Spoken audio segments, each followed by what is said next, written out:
aller à contre-courant du système religieux qui a pignon sur rue ici-bas, c'est une chose coûteuse et impliquant la souffrance. C'est, et je le ressens parfois, beaucoup plus coûteux que d'aller à l'encontre du monde lui-même. Le système religieux peut être plus impitoyable, amer et cruel, et il peut utiliser toutes ces choses méchantes, ces suspicions méprisables, ces choses qui causent des dommages, et que vous ne trouverez même pas chez les gens décents de ce monde. C'est coûteux d'aller vers ce qui est céleste, c'est douloureux, mais c'est la voie des pionniers, et il doit être clair que cela doit en être ainsi. Il y a cette expression dans cette lettre. Sortons donc pour aller à lui hors du camp, en portant son opprobre, Hébreux 13:13. Cet hors du camp implique l'ostracisme, la suspicion. C'est dans la foi qu'ils sont tous morts, sans avoir obtenu les choses promises. Mais ils les ont vus et salués de loin.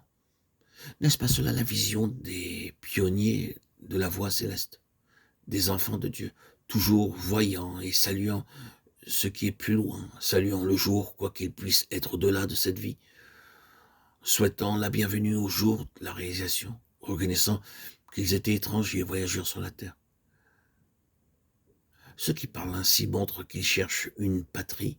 S'ils avaient eu en vue celle d'où ils étaient sortis, ils auraient eu le temps d'y retourner.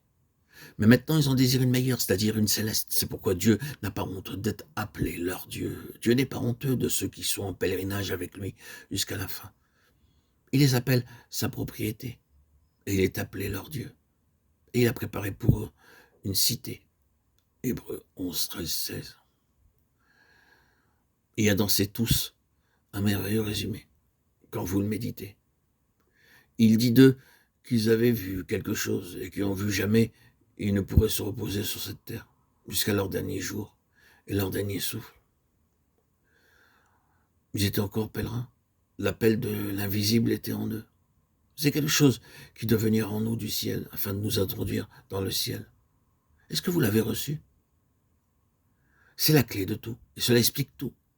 C'est la garantie. Oh, béni soit Dieu pour cela, et que bien plus d'enfants de Dieu connaissent cela avec une grande puissance. Que tout cela est en nous sous forme de désir, de grands besoins et de quêtes, ce qui descend de l'Esprit de Dieu peut alors se réaliser. Êtes-vous affamé? Est-ce que vous désirez? Est-ce que vous êtes satisfait? C'est une prophétie de ce qui doit venir. Est-ce que vous êtes installé ici-bas? Votre vision est-elle courte ou rétrécie?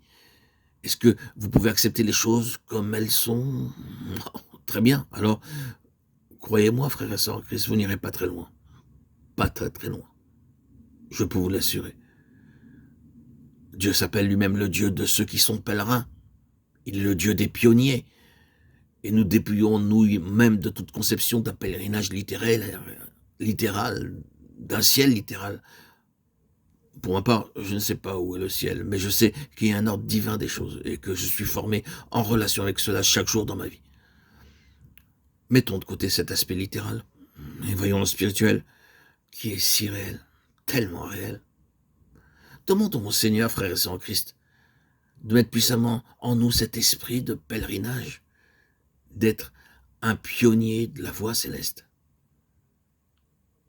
Et frères et sœurs, vous découvrirez alors en progressant, et cela même si votre vie spirituelle est merveilleuse, comme si vous aviez atteint certains sommets, que viendra un temps où vous la considérerez comme rien, où vous regarderez cela comme simple habillage.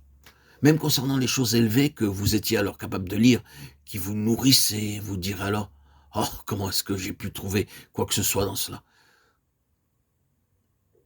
Chers amis, ne vous méprenez pas dans ce que je dis. Il n'y a pas de mal en cela, et cela importe peu pour ceux qui en sont à ce point-là. Mais vous êtes allé plus loin et vous devez avoir quelque chose de plus. Nous devons croître et sans cesse aller au-delà des choses. Nous devons être des gens de l'au-delà. C'est probablement la signification du mot hébreu. Cette lettre est appelée la lettre aux Hébreux. Elle parle des pèlerins et des étrangers. Et si le mot hébreu signifie une personne de l'au-delà, bien, alors nous sommes des gens de l'au-delà. Notre demeure et notre centre sont au-delà. Nous sommes pèlerins ici-bas, pèlerins de l'au-delà.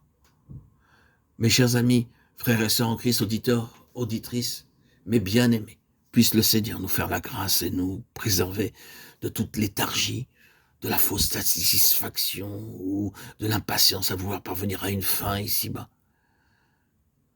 Mes chers amis, soyez richement bénis et gardez vos yeux, vos cœurs sur ceux qui ont initié la voie avant nous, la voyant, la saluant et mourant dans la foi